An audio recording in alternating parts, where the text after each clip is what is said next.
right. We are live. What is up, good people of the internet? Welcome once again to the Nerdy News Hour. Good morning. It's like the news, but for nerds. I'm sitting down with a bunch of awesome nerds as per usual, I guess, is what should I say?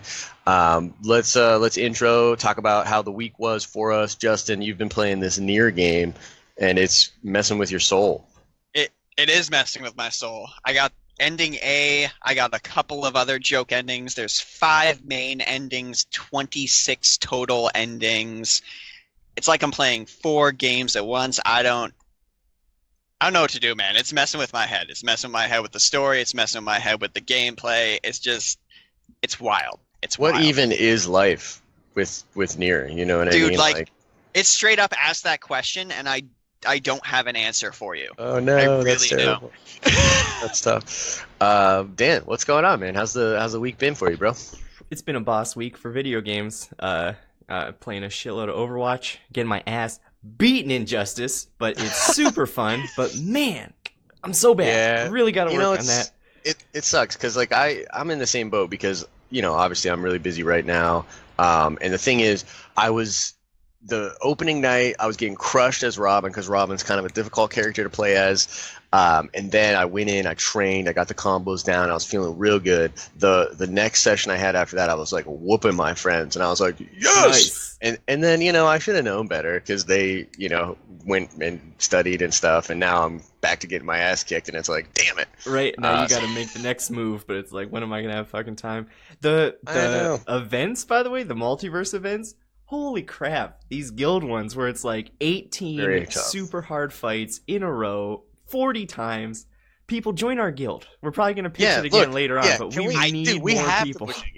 No, I know. We need more people in these guilds. And what's funny is, and Justin kind of alluded to this in our chat earlier, it's probably we just dropped the ball a little bit on getting the word out there. People are probably already in guilds. So I guess what we're going to have to say to people, get out of your stupid ass guild. Join ours. How many people were in your guild? 30? We got room. Bring them all over here. Bring them in. Bring them over. We need people in the guild. Then you'll be in a guild that gets talked about to a ton of people on the internet. You'll be in a famous guild.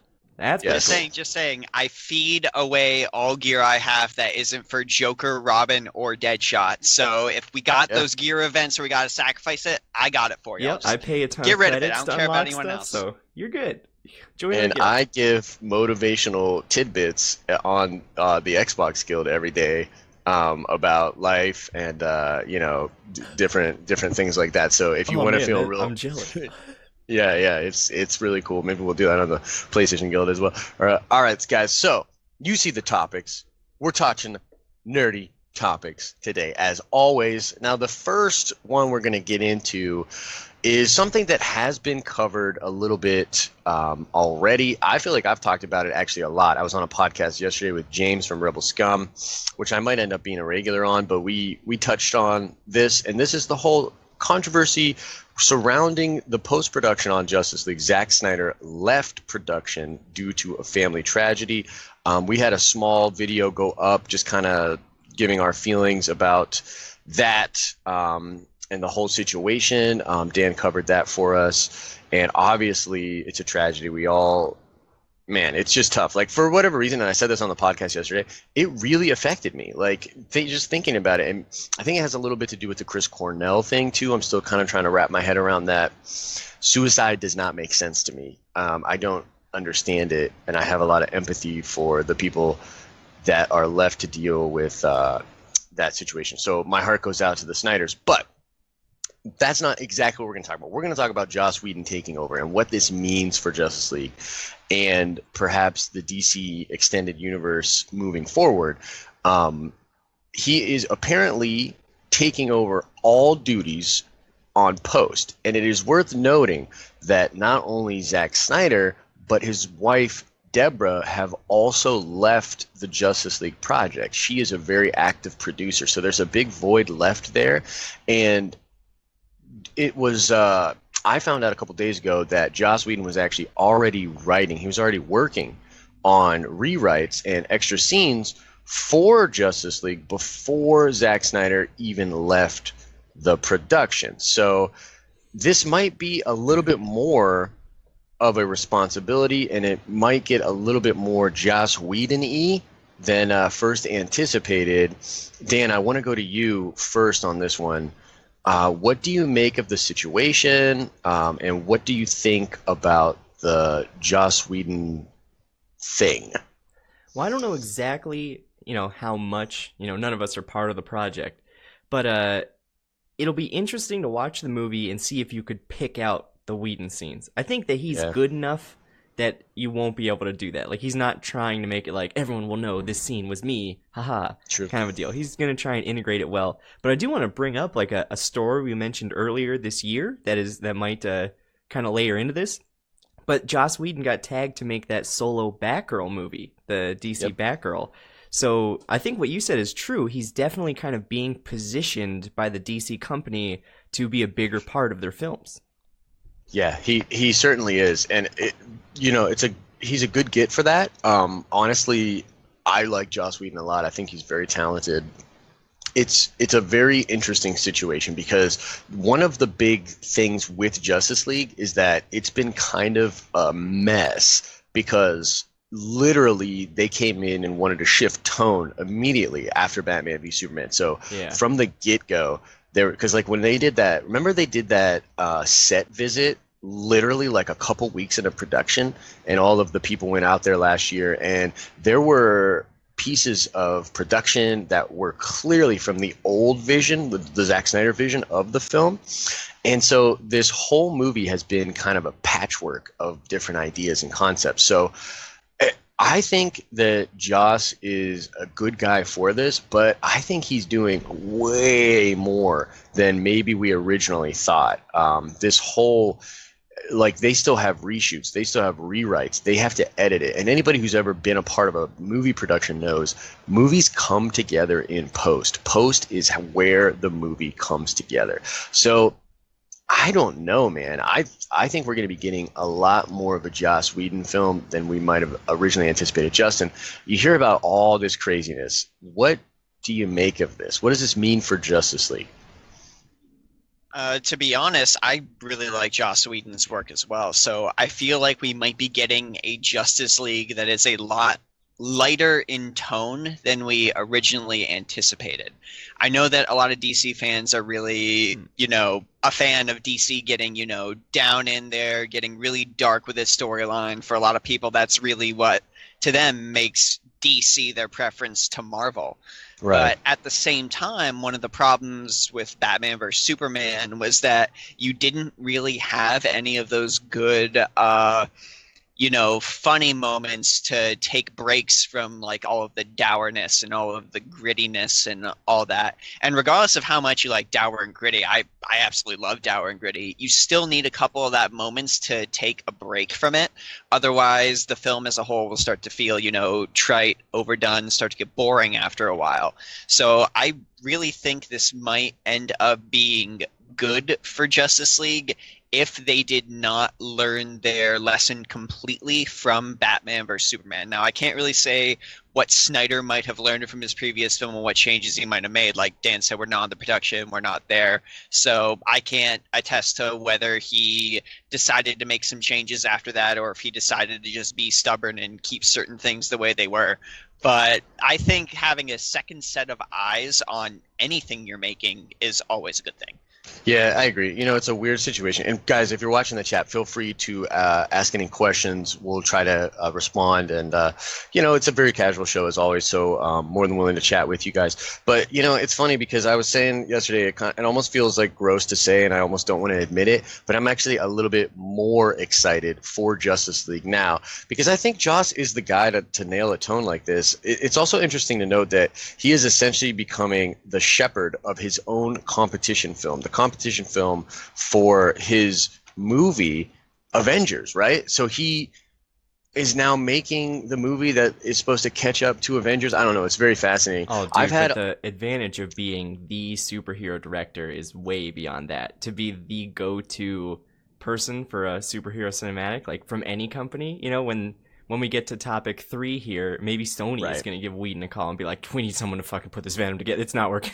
Dude, I know, right? Like, you're totally right. It's like, Yeah, it's a very, very interesting thing. Good on DC for being able to wedge him in there. Like I said, I think that what was happening is he was working on those rewrites already and formulating a relationship with Zack, getting to know the thing. By the way, Zack Snyder, like such a champ, dude, like taking all the heat he has taken and moving forward and allowing the studio to tinker because it's so obvious that they're tinkering. And he's been so supportive of Warner Brothers, which is so weird thing to say, right? But like him and Goyer have been good little boys, you know what I mean? And I kind of hate saying that, but it's true. Like with all the stuff that's been going on, they've been like, nope, it's still my movie, even though maybe it's not. So I don't know, man. I'm excited to see what Joss does, and like you said, he's got that Batgirl thing going on, so perfect opportunity for him to kind of make that work a little bit. I don't know. Let's do. Let me just ask you this point blank: does Joss Whedon being involved with this project make you more or less excited for Justice League? Justin, go. Yes, I really liked Avengers. That's not one of the options. It makes me more excited. Gotcha. Yes, it makes me more excited. Cool. I really liked Avengers a lot. I thought Avengers was this really great, coming together of like all these different superheroes. It had some excellent action sequences. It really felt like one of those crossover superhero events from the comics. So I think having Joss involved in another crossover superhero event that should feel like something from the comics is going to do nothing but be good for the film.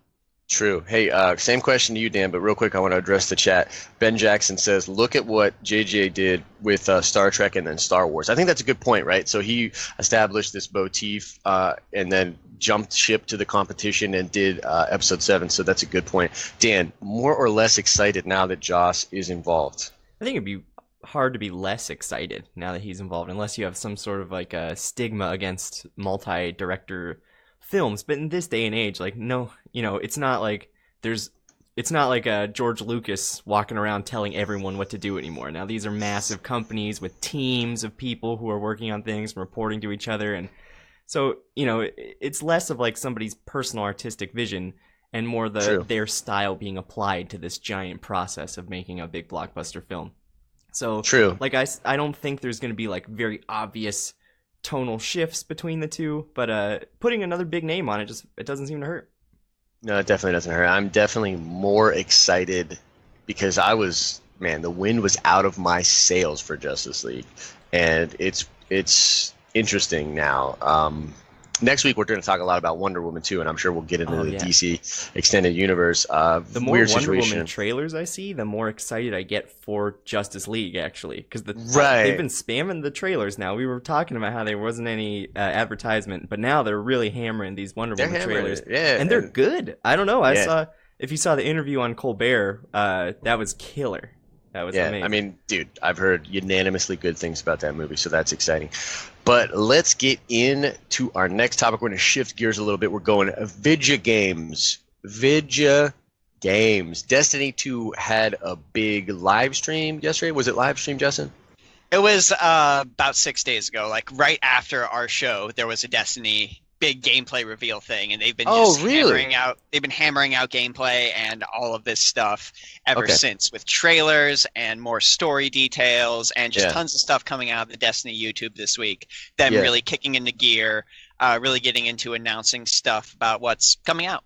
Essentially. Yeah, and I watched a good bit of that in the trailer for the intro. I assume that's the very first part of the game where they're all on that base and then the invasion comes or whatever. Yeah, that's the very first mission. So cool, and the gameplay looks awesome as well. So even me, the grumpy guy that didn't like Destiny 1 at all and will never forgive it for its vanilla version, even that guy is excited about Destiny 2. So Justin, talk for a little bit about exactly what is shown. What did they show? What's getting you pumped? What are you excited for? Well, from what they've shown, the very first mission, like you were just mentioning, it's called Homecoming. Basically, the tower base that you're at gets attacked, and you lose. You completely and utterly lose. And the way they're doing this whole shift into starting players over at level 1 is this bad guy shows up and he takes all of your levels from you, and he takes all of the gear you accrued in Destiny 1, and that is his now. Season 2 of Beetleborgs, anybody? Right? He's like, no, I was supposed to be the one who received the Traveler's Light along with my race. Humanity was a mistake that the Traveler made, and I've come to take the light for myself and correct it. So you get like thrown out of your city, you get thrown into the wilderness.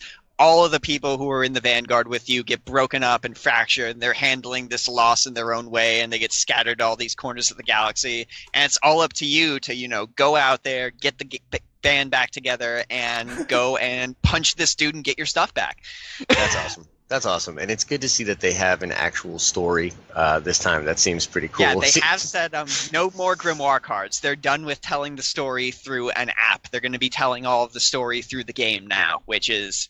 good on you, Destiny. Good on you. I really did not like that part about everything before Taken King. I'm glad that you sort of learned your lesson with Taken King, and you're definitely learning your lesson with Destiny 2. Yeah, it looks that way. Dan, what do you think about all the Destiny 2 stuff? Anything got you pumped? Are you excited?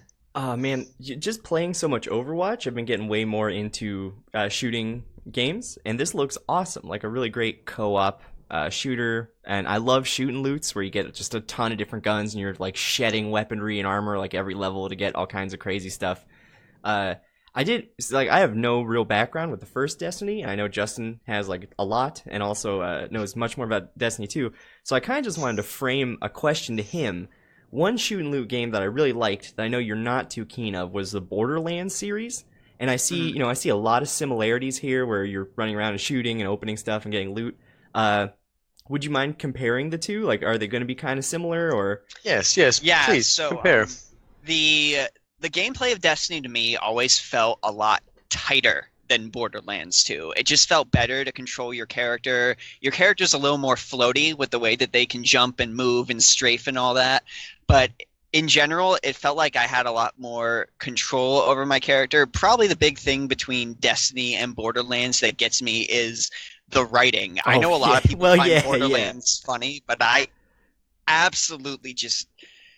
it's not funny to me. It's not funny. I don't like the vast majority of the characters. There's a lot of like little plot holes in there that really bite at the, back of my mind and just make me want to like yell at them. And it's just the writing of first Destiny Borderlands. It was zany enough that it was like different and fun, but then like two more of that was just like, oh my god, this is just like drinking syrup. I don't need all that pure Borderlands. You know what I mean? Yeah, Borderlands feels like it took the first game, which ended up becoming a meme, and then just backpedaled and jumped like off of that meme for the next like couple games, and I just really can't take any more of that. And Destiny doesn't feel gimmicky.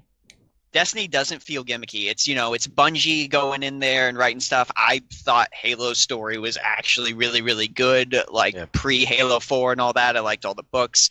Destiny really does present this epic sci-fi story if you actually went into the first game and went to the Grimoire cards and learned about, the military hierarchy of the Cabal, learning about the Vex hive mind that fights you, learning about basically all these little tidbits of human lore that got lost. There's this war mind computer called Rasputin that played this awesome. Huge part in the first game.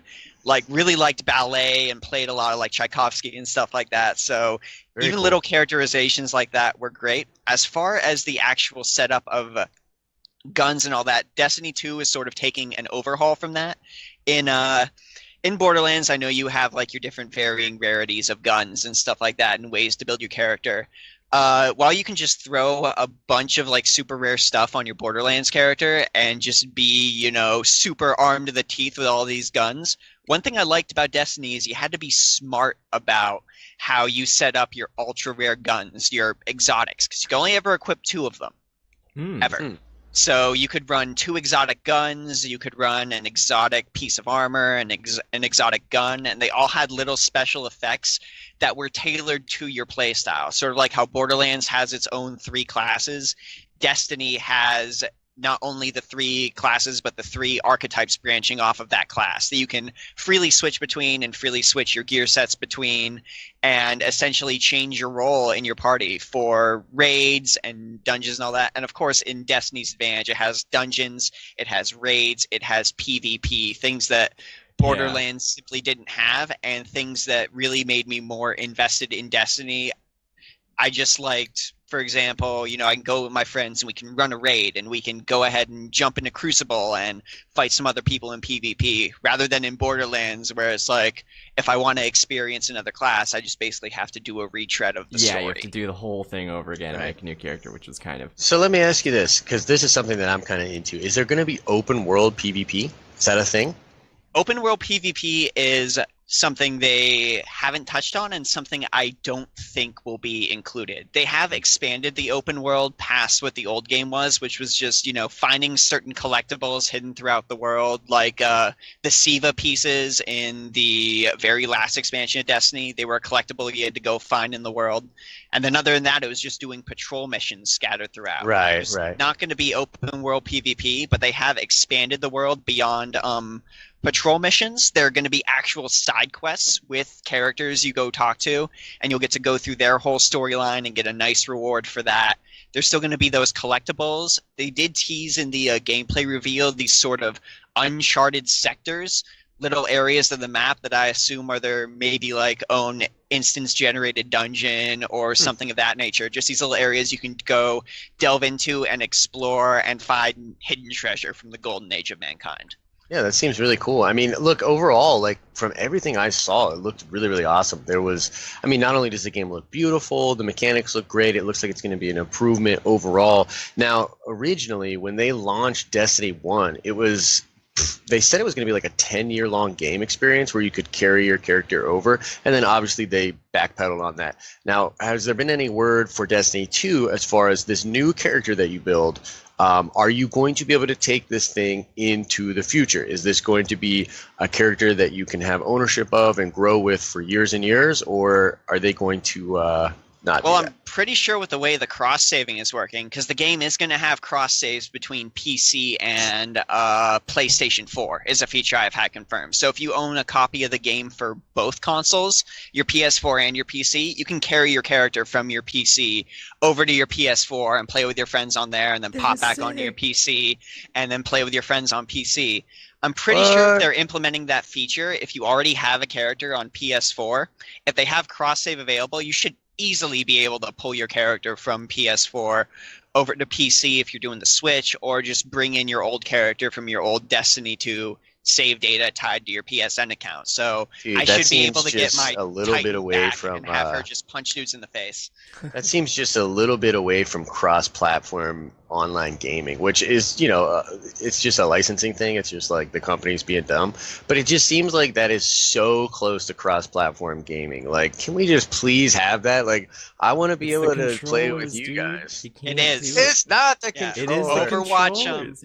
They tried it, and then they tried it, and they even said like the directors of Overwatch had to come out and tell Xbox and PlayStation to discourage and not provide third-party adapters to use a mouse and keyboard on console, because mouse and keyboard is just an easier, better way to shoot people in the head. You'll always just be shooting people in the head more often. But no, I got you. But the thing is, like, there are modes within Destiny, like for instance raids, where I mean that would be fine. Yeah, cross-platform raids would be great, unless it's like performance based, and then this guy's got like more accuracy, and then he gets better rewards. To a degree, it's always going to be performance based. But I'm just saying, like, I'm sure there are people that have a PC that suck, and definitely. there are people that have Xboxes that are probably better than people on PC, and those are not single even data points, and statistically, sure, and maybe.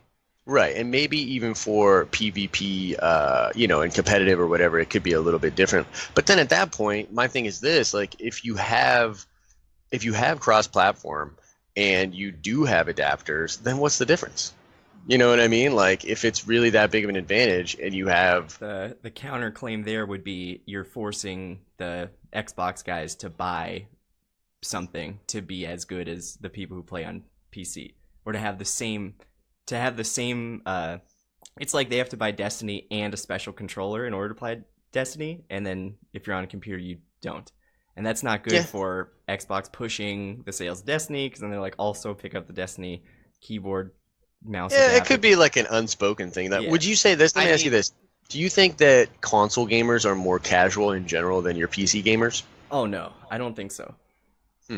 I think that definitely some PC games kind of... have I don't know, like the bigger allure of competitive games, like esports is mostly on PC, League of Legends, StarCraft 2, stuff like that. But there's hardcore console gamers, there's hardcore PC gamers. I'm not trying to generalize people at all. I'm just saying that if you're trying to shoot that bullseye with your gun, it's going to be easier. Like you shoot at that bullseye 100 times on a keyboard and mouse and 100 times on your controller with the same level of experience on both, you're going to get a higher rate of hits with the mouse and keyboard. True. That's all I'm trying to say. And that is a big enough issue where the huge game company Blizzard couldn't work out cross-platform play. That's all I'm saying. Yeah. Speaking of Blizzard, Destiny 2 is actually going to be handled through the Blizzard launcher on PC. Yeah, heard about that. Yeah. But side note, they're not using dedicated servers. No, they are not, and that was kind of an issue in Destiny 1 a little bit. You had some players that were, lag switching in Crucible, and they had to take some countermeasures against that to fix that up. Yeah. But in order to be completely honest with you guys, I have kind of garbage internet, that, as we all know, and I rarely had lag on Destiny 1. Huh. But maybe that's just me. Maybe that's just the has me online so infrastructure on the defense, where I'm like, dude, I don't blame you. I can't play multiplayer at all on that game. I cannot. Like, I can't play that game, frankly. But it's just fucking ever since then, it's been like, is this gonna work? Yeah, it's funny. I mean, it's just a money thing. Like, they just know that people are going to buy it and play anyways, and they're like, whatever. You know what I mean? Like, we're not going to pay for dedicated servers. It seems so integral. It seems so important to a giant raiding game. Like, I don't know, if World of Warcraft didn't have a server or something. Like, I know, dude, I know. Raiding multiplayer game. I don't know how many people are supposed to be in these raids. Like, what, 10 people? 5 people? Raids in Destiny can go up to 8 people. Go up to 8 people. I don't know. That still feels like you should have a server. Yeah. There's 8 people in raids, cool. I mean, 4 people in dungeons. It'll be cool to see what happens, Yeah, look, I'm really looking forward to it. Yeah, for sure. I went from fuck you, Destiny 2 to yes, I'm going to pre-order and play. So, I mean, they're doing a good job, right? But here's the thing. I will literally never forgive them, and I probably said this last time. You already said that this time. I know I did. I know. But hear me out.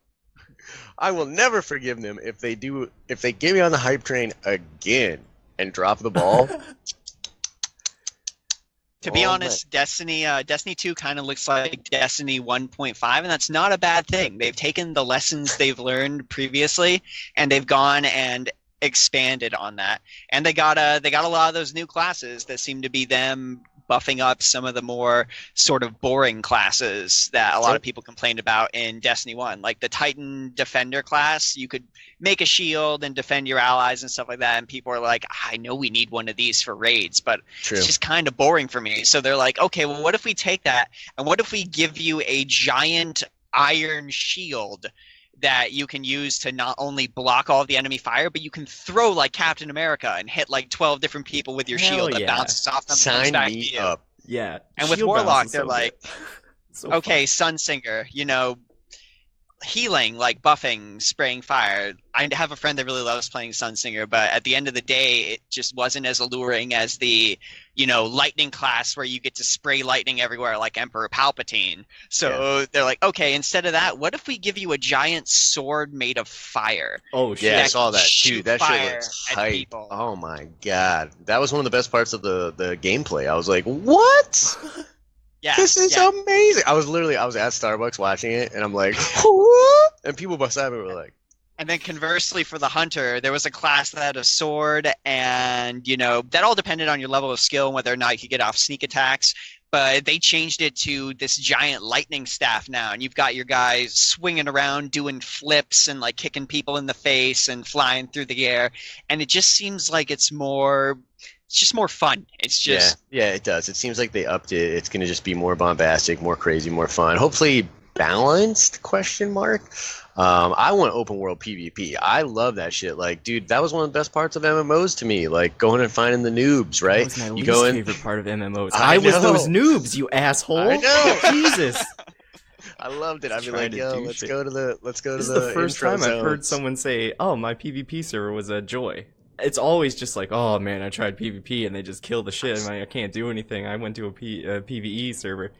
Hey, wait, let's address the chat. Hang on, let's address the chat real quick. Scott asked, actually, Scott, you asked us right after we got done talking about this, but you asked us about cross-platform. It would be cool if PC people could play with console guys. PC of my preference controller-wise. We just had a whole thing about that, but basically, no, they're not going to do it probably. Although, they are doing a cool thing where you could take your character. It's called cross-save, right, Justin? Cross-platform saving? Yeah, you'll be able to take your PS4 saves of your Destiny 2 character and bring them over to PC. So, if you really want to play with your buddies on PC, I don't know how that's going to quite work for the whole clan setup they're doing, if you're going to be able to be in a PS4 clan and a PC clan. We haven't really gotten clarification on that, but we do know that cross-saving is going to be a thing, at least with PS4 and PC. No word on Xbox yet, but I wouldn't be surprised if Sony was like to Bungie, because they really have the Destiny leash. In fact, the whole reason the PS4 controller has triggers on the back for the last two buttons are for Destiny. Sony went ahead and made that design decision so they could get that Destiny exclusivity. That's really awesome. Sony's really got the yeah, just so shooters would be easier and they could get that Destiny exclusivity contract for extra maps and getting DLC earlier and stuff like that. The full trigger pullback does feel really good. And you don't have to pull it all. Don't have to pull it all the way back to shoot either. Yeah, I imagine the further you pull it back, the faster the auto gun will shoot, or something, or you can charge up lasers. I'm sure there's a ton of guns. Yeah. So with Sony holding the Destiny leash so tightly, I wouldn't be surprised if maybe Xbox didn't get that feature, or maybe if they decided to crossplay, if it was only PS4 and PC, and they just left Xbox out in the cold. Yeah, sounds like my life. Hey, I want to address the chat again real quick here. Robert Jeffrey says, okay, I want to play this game now. My friends and I are already planning to run Destiny 2 together. This will be my first time playing the game. Thanks for inviting me to the podcast. Really good show. We appreciate you watching it. We do it live, and then we're going to put it up again. So yeah, share it out. It'll go up on the YouTube too. We do a bunch of content over there, so check that out if you're interested. Scott, you don't have to worry. It's not your bad, bro. It's just watching the show, man. No, get that frown out of here. Smiles only. Yeah, get that frown out of here. I want to mention one last thing about Destiny, and then we can probably move on to the next topic. Yeah, we probably should. Yeah. But the last thing I wanted to mention is the obligatory collector's edition. They came out with a big awesome collector's edition. The big places already sold out, Best Buy, GameStop, so you gotta find it maybe jacked up on eBay, maybe on a smaller retailer. They got one or two, you can pick it up. That's running about $250. You're gonna get the game, you're gonna get the steel book cover, which kudos to those guys for getting into the collector's edition game industry, because every collector's edition comes with a steel book cover now. So you got the steel book cover, the classic art book, cards that tell you secrets about the lore. But the big pull here is you get a Destiny bag that's modular, so it can be a backpack or a messenger bag. And in that, it has a solar panel powered USB charger with a built-in light. So you just put that shit out in the sun, and you got a USB charger right there. And then the bag has a laptop port. The whole idea is to take your Destiny with you and go play with your friends and stuff. But it's just that was really unique. I liked it for a collector's edition that doesn't come with a big statue for once. It's pretty neat. I want a statue too, but no, I mean buy that separate. That is awesome. I'll have to look into that. It looks really cool. Look, I don't know if I can quite get to that level just because me, I'm skeptical about it. Yeah. The only thing is, if you're playing on PC, just last thing I want to say, if you're playing on PC, you're going to have to wait a bit. We have a September 8th release date for PS4 and Xbox One, but no word on a PC release date yet. I don't think they're going to want to stagger that for too long, but they said they really want to make the Destiny PC experience the best it can possibly be, and we should get more news in the coming weeks. So if you're going to be jumping on the PC train, like probably myself and Dan are, for that sweet uncapped frame rate and yada, yada, yada, PC stuff, whatever, you're going to have to wait a little bit. Yeah, I'm going to be real mature and stick out my tongue at that. Hey, real quick, Vera Crane says, what up from the KOP MASH crew? What's up, guys? That's the day job people.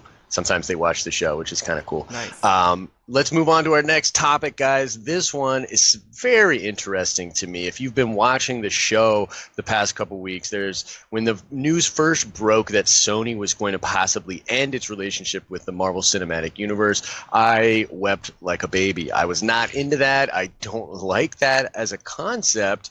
And now we have official news about the first film in what they are calling Sony's Marvel Universe, or what I have dubbed the SMU. And I can't believe this, but I'm actually coming around on this idea for a multitude of reasons. So Tom Hardy will be playing Eddie Brock in a Venom movie, which is apparently going to be gritty, possibly rated R. There's a number of different things going on here. So first of all, they might not have Spider-Man involved with this. This is going to be their Sony Marvel Universe, right? So it's not attached to the MCU. That in and of itself is very interesting. Here's something that I didn't know until a couple days ago. Tom Hardy is apparently very, very particular about the scripts that he accepts, the jobs that he takes. He is very, very finicky on. So literally there's this thing in Hollywood where producers hate this guy because he's so picky on the scripts that he takes. So that is super interesting to me. What the hell does this Venom script look like that they got him to sign on to possibly not just this movie, but more movies afterwards? This could potentially just be a power play, but Tom Hardy doesn't seem the kind of guy to be associated with that sort of thing. It's not like he would be like, yeah, attach my name to that and let's get some leverage here. I don't think he's that type of guy. So many questions here. Dan, what do you make of this news?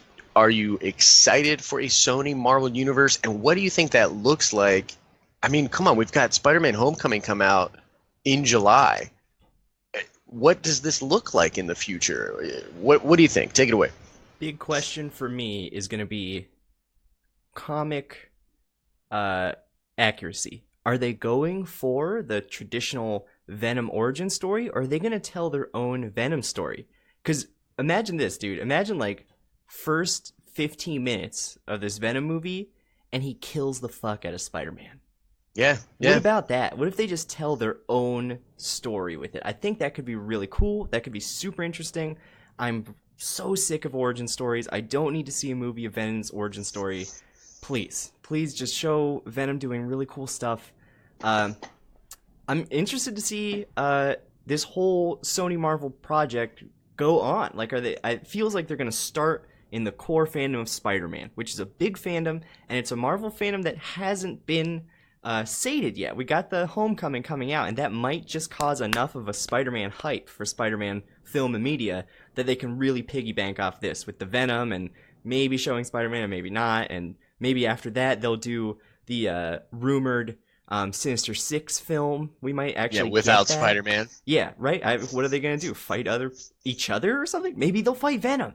Venom kills Spider-Man, takes on the role as a dark protector of the city, and he has to fight the Sinister Six and all kinds of stuff. Who knows what's going to happen? One thing I know that's going to happen that's going to be awesome is Tom Hardy's going to have to get jacked to do Eddie Brock, and I'm looking forward to seeing that. Yeah, definitely. I mean, good points for sure. I think that you're right. They don't need to origin it. They could leap in time. You know, one of the things that I talked about, and actually there was a viewer that watches this show but on YouTube a couple weeks back when we were talking about BVS. It must have intrigued this person. They commented and said, you guys should do a segment where you pitch versions of comic book movies that are actually good or better. And so I'm actually thinking about doing one of those for this Venom movie because I have some ideas that I think could be cool. One of them being Miles Morales Spider-Man. So nice. Right. So they could do a thing where they do kill Peter, and then that would intro Miles and Venom. Like, you could do that and just call the movie like Back in Black or something. You know what I mean? Just like total, it'd be awesome. But Justin, what pops off to you to this? What do you think about this Venom thing? What do you think about Tom Hardy and the future of the MCU and the SMU?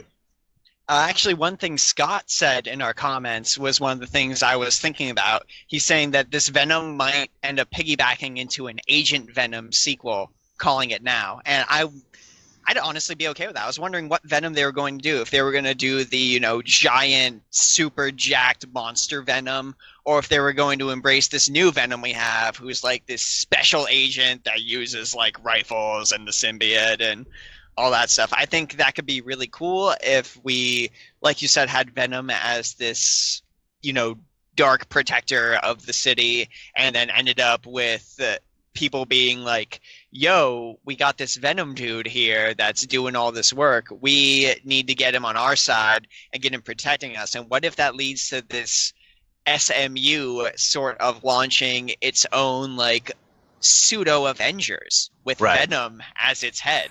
I think that would But that's the thing. See, this is one of the things. Yeah, but this is one of the things that bothers me. So So Agent Venom was actually Flash Thompson.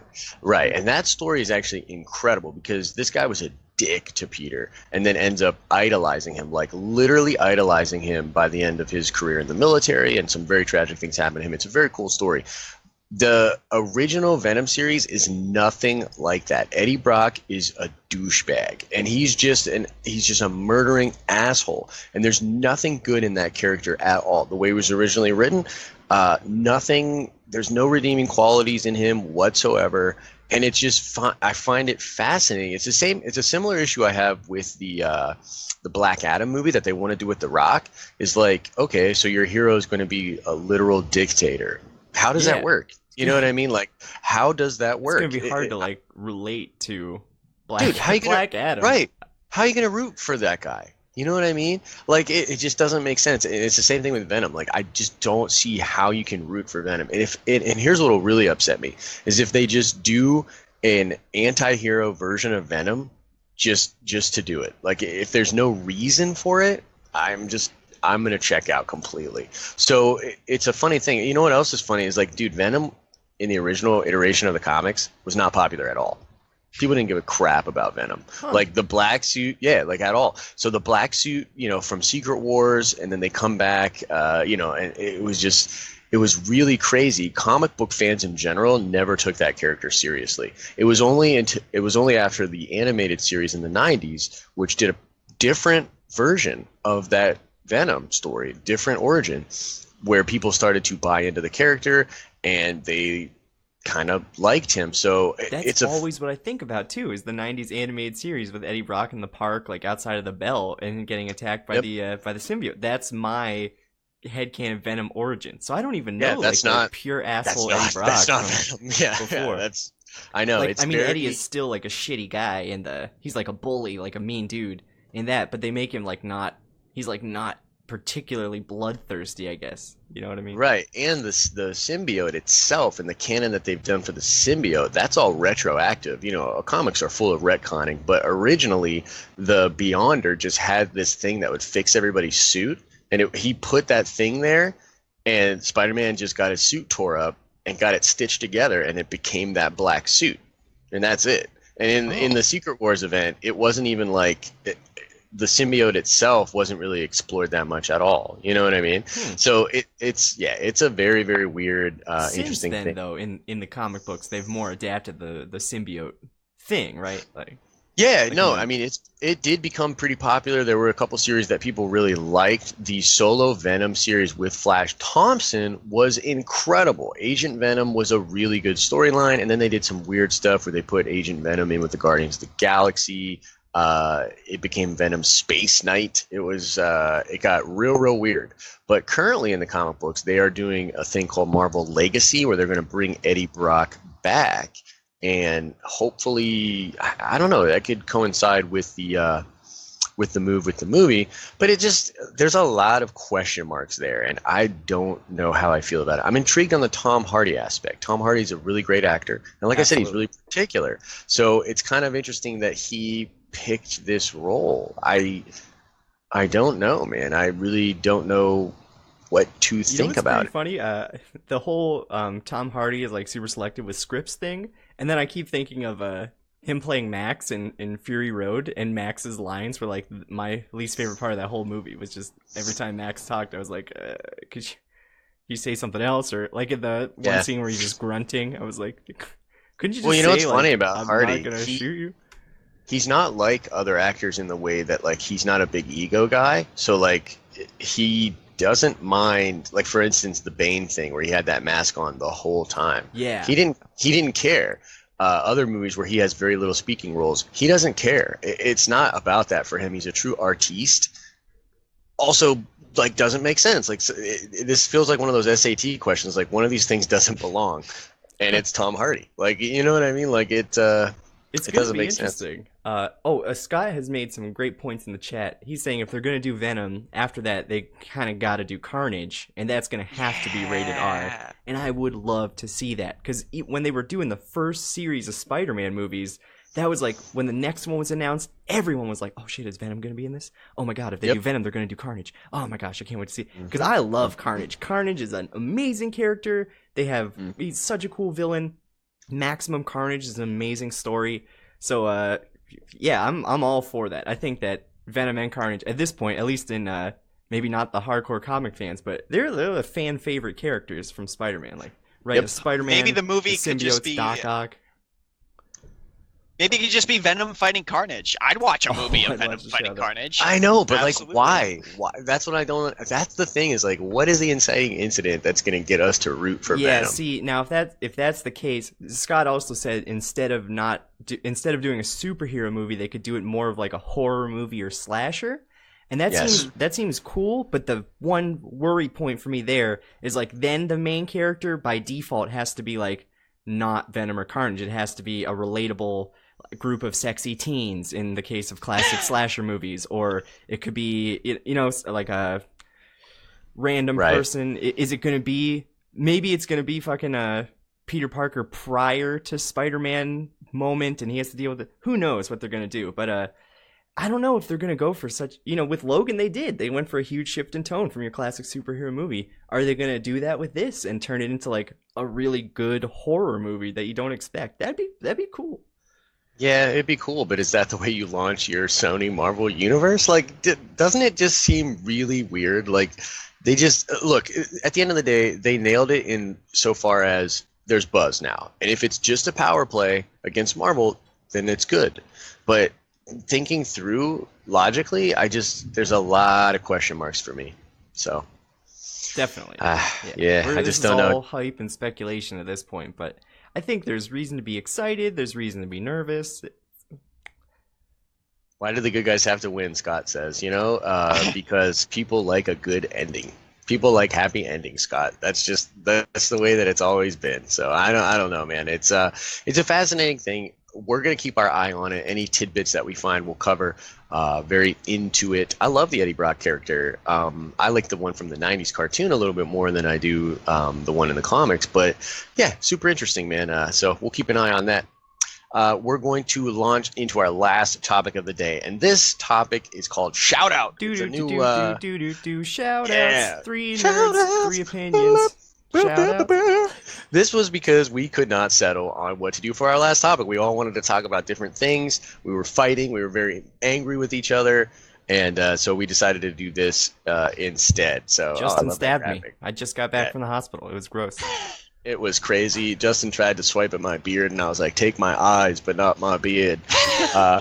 And so that's how that happened. But anyways, Justin, hit us with that Castlevania stuff, dog. What happened with Castlevania? First, let me ask you, Josh, what is a man? See, I don't know. I want to give you the answer. Nothing but a miserable little pile of secrets. Oh, wow. That's my shout out to that Castlevania quote. But Castlevania, we're getting a Castlevania show. Anime. We're getting it. After Konami has been neglecting and shitting on Castlevania, just like it shits on everything else we know and love that they ever have made for so long. God, fuck you, Konami. I hate you. But we're getting Castlevania Netflix series, and the trailer came out. It's going to be animated. It looks good. It looks cool. Really, really good. And we're going to be seeing, some whips, some vampire fighting. It looks like it's going to be pretty gritty. That's Netflix I've got original? a lot of Netflix original. Netflix original. They nailed the animated series. Yeah. Castlevania. Yeah. Absolutely. And I got a lot of people speculating that this is going to be the story from Castlevania 3, Dracula's Curse, which is the second game technically in the timeline. The first was Lament of Innocence. It went over Dracula's origin, went over the origin of the vampire killer whip, the signature whip that the Belmont family uses to murder the crap out of vampires. And it looks like this is going to be about Trevor C. Belmont. A lot of people think that's who the guy wielding the whip is, an ancestor to the original dope hero Castlevania, Simon Belmont. So got a lot of potential here in a Castlevania Netflix series. Castlevania has a ton of mythos and a ton of deep lore for a side-scrolling hitting vampires with a whip platforming game that I really think could be excellent if this does well. I'd really like to see them adapt a lot of the later games into a sequel series and sort of get maybe like a JoJo's Bizarre Adventure kind of vibe where the show is following these different generations of heroes, all, coming from the same lineage and fighting vampires. That could be awesome. I'm really excited for the show. And look, it sounds cool. The trailer looked cool. I don't have any point of reference for the games whatsoever. But I mean, I like vampires, and honestly, it looked cool. I'm a big fan of what Netflix is doing too. Correct me if I'm wrong, but the Witcher series is going to be Netflix as well, right? Yeah, Witcher series is Netflix as well. Netflix has, even in the trailer, they show like at the title screen of the NES that they have, which is really nice. I saw that. Cool. Yeah, little 16-bit stuff in there too. Yeah.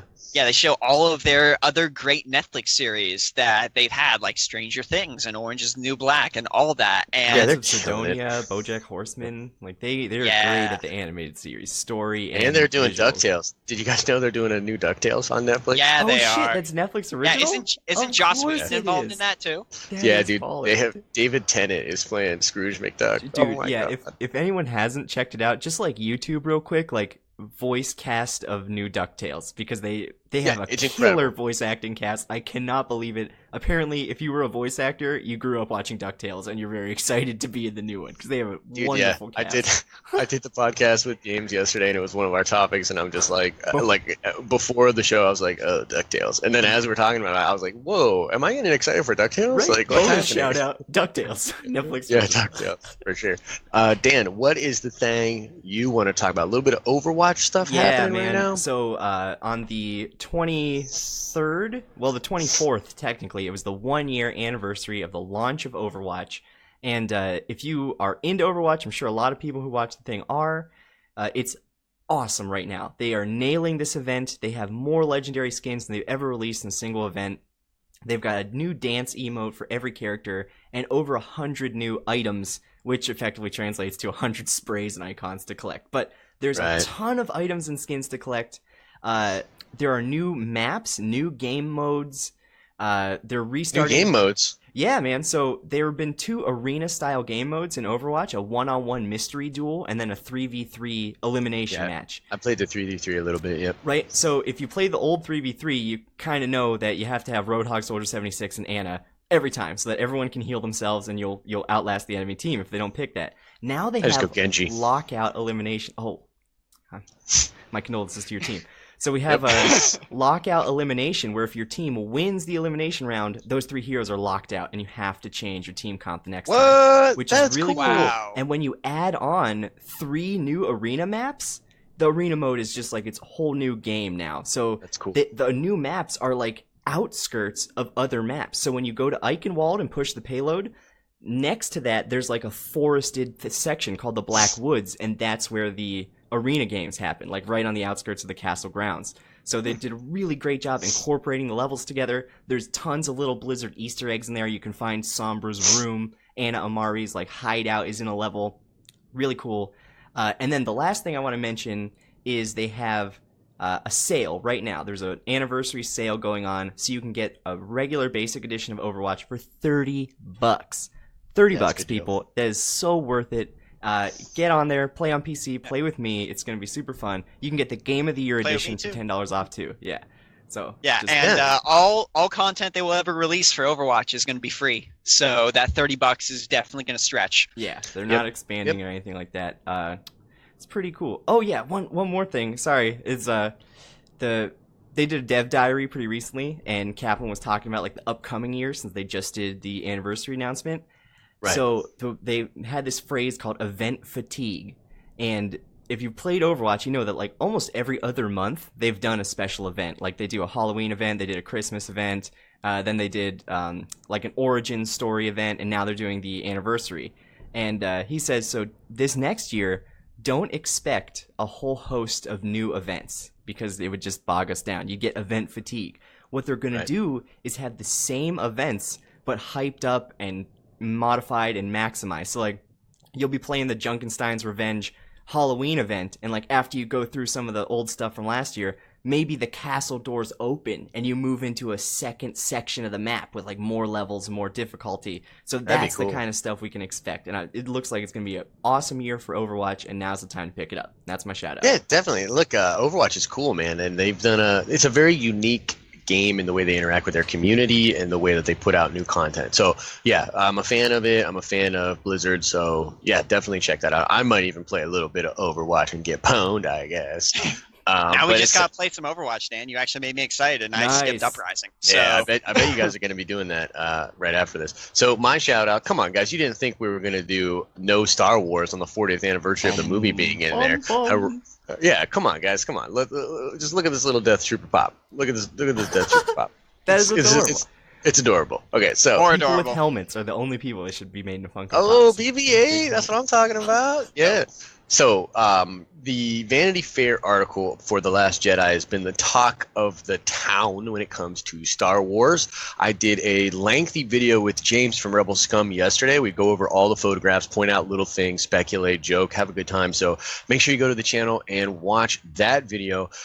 We are looking to try to get copies of the actual article to do an in-depth breakdown. Unfortunately, we weren't able to. I was trying to find copies of it today. It doesn't come out until next week, so we're postponing that video. But they revealed the character that Benicio del Toro is playing, which crushed a lot of theories and hopes and dreams out there. The Thrawn theory out the window, the Ezra theory out the window. Several theories totally done. Very. And in true Josh fashion, he pieces out at the very end. We have to start doing the nerdy news 50 minutes because Josh's PC continuously overheats. He has a crap top. This is a meme and now. It overheats. This is our first meme. This is our first meme. Josh always leaves like. We have learned from these experiences, and we know that he'll probably reconnect and be able to sign off real quick, and then his computer will die again. So. We're gonna hold here for a sec. Keep paying attention. There he goes. He'll be back in just a moment, people. Josh will be getting a better computer at some point. He has promised. We promised. So what do we got coming up on the Den of Nerds? Well, later today, Justin and I are gonna go over some Injustice 2 fights, and we're gonna record some audio there, and we're gonna have kind of like a little Injustice 2 fight club, just to get you into some of the basic tenets of a fighter. I'm terrible at fighting games. Justin is awesome at fighting games, and he's gonna kind of sensei me in just some basic concepts. And hopefully we'll have that video up in the next week or so. You can look forward to that. Yeah, we're gonna be talking about fighting game character archetypes in Injustice. Josh, say anything you want to say? This always freaking happens. Yeah, at every show. It's our meme now. Yeah, I have like an ending thing. Look, I'm doing a Robin Hood Kickstarter right now for a Cyberpunk Robin Hood book. Every time I try to shout it out, I can't because things break. So we are technically funded. We're going after a stretch goal, though. It's a really cool book. Honestly, if you like comics, go check it out. That's all I got before the internet explodes. It's not too late to get those stretch goals, right? Like if I went and donated today, I could get those prints because holy crap, those Instagram prints are gorgeous. The dude who's like the hyper buff smashing the robot, I want that on everything. I want a mouse pad of that. Awesome. It's so good. No, it's so good. Like, honestly, the artists that we reached out to, and the one guy, Rags23, hasn't really even shouted it out yet. I'm working on a video that he's going to put up on his Instagram. But these guys are incredible artists. Like, we would love to be able to get, because we really wanted to be unique with our stretch goals, right? Yeah. Everybody does pinups. Everybody does all this different stuff. I wanted to go after people outside of the comic book community that do amazing graphic art. That Robin, that print, I'm putting that up on my wall. Like, that thing is amazing to me. So I'd be very excited to be able to give that to everybody. So the way that it works is if we're about halfway there. So we're at about $3,500. If we hit $4,000, every single person that automatically is getting a physical reward, which starts at the $15 tier, you're going to get a comic book size of that print just free, like at no extra cost to you. Now, people can go in and up their reward if they want to try to get us closer. I'm not even asking people to do that. I'd prefer us to get more people on the project, and I think we will hit this stretch goal because you get a push towards the end. It's like, oh, it's about to end, and we should get a little push there. Yeah. But I'd love to be able to give you guys this art. These guys are amazing. So That's yeah, really cool. So real quick, where can people go to support that? Yeah. So if you go to Kickstarter and search Robin Hood Eon's Edge, you'll find it. There's actually 2 Robin Hood books on right now. There's a gender swap Robin Hood book with a lady Robin Hood, which we think is an awesome book too. We're going to reach out and try to do a collaboration with them. So if you back cool. both of the campaigns, you'll get a different pinup with both of our characters on them together, which will be really cool. I haven't even announced that yet. And so go to Kickstarter, search Robin Hood. There are 2 great Robin Hood comic books on Kickstarter right now. Both of them are looking at stretch goals. Mine is the Cyberpunk Robin Hood Eon's Edge book.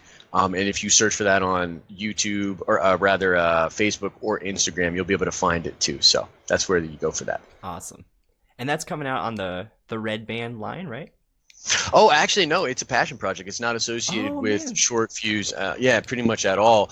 It's actually a self-published book. Now, we're looking to possibly publish it, but a lot is determined by this Kickstarter campaign in general. So it kind of... Cool. All right. Chance to really support independent comic books right here, guys. Check out Josh and Aeon's Edge. It's totally indie, like the whole way indie, which is cool. That's what we wanted. So that's what Kickstarter is for, IMO. Mm-hmm. Good. All right, any other last mentions, guys, before we sign off for the day? So our Injustice videos that Dan and I are going to be working on, we're going to be looking over like the archetypes of characters in fighting games, giving you a little breakdown of that, and we're also going to be talking about the current problems that seem to be permeating Injustice 2 online, because there's some matchup issues there, and we're going to be talking about that as well. Yeah, there are definitely matchup issues. I will say the official review, it's actually already on the YouTube channel. I haven't made it public yet. I'm adjusting it just a little bit. The official review of Injustice 2 will be dropping today, as well as a video Justin did about the Game of Thrones trailer, which we didn't touch on today's show, but it's awesome. He did a really good video on that, so that'll be dropping either today or tomorrow. We have like a lot of content, like just kind of sitting on the YouTube that because I don't want to like double dip, because I want to put this up on the YouTube too. So it's like a whole thing. But there's plenty of stuff going on at the Den as always, guys. So check that stuff out. And don't worry, Persona 5 review is coming. It's coming. Persona 5 review is definitely coming. Justin promises, and he'll make me do it, so it's going to come up on the channel for sure. So yeah, looking forward to all of that stuff, guys. Thank you for watching as always. Anything else you guys want to touch on real quick? You know, if you're in the Chicago area, if you're in South Chicago, check out my Pokemon Club. I'm Pokemon Professor Dan, and I also do entertainment at kids events. Do you want your kid to have a baller Pokemon birthday party and you're in South Chicago? Hit me up. I'm Anime Dan on Facebook. That's my business page. Hit this man up. Do it. He's good at what he does. Very entertaining. So, hey, thanks for watching, guys. As always, I hope you're having an awesome and nerdy day, and we'll see you guys next week. Bye-bye. See ya.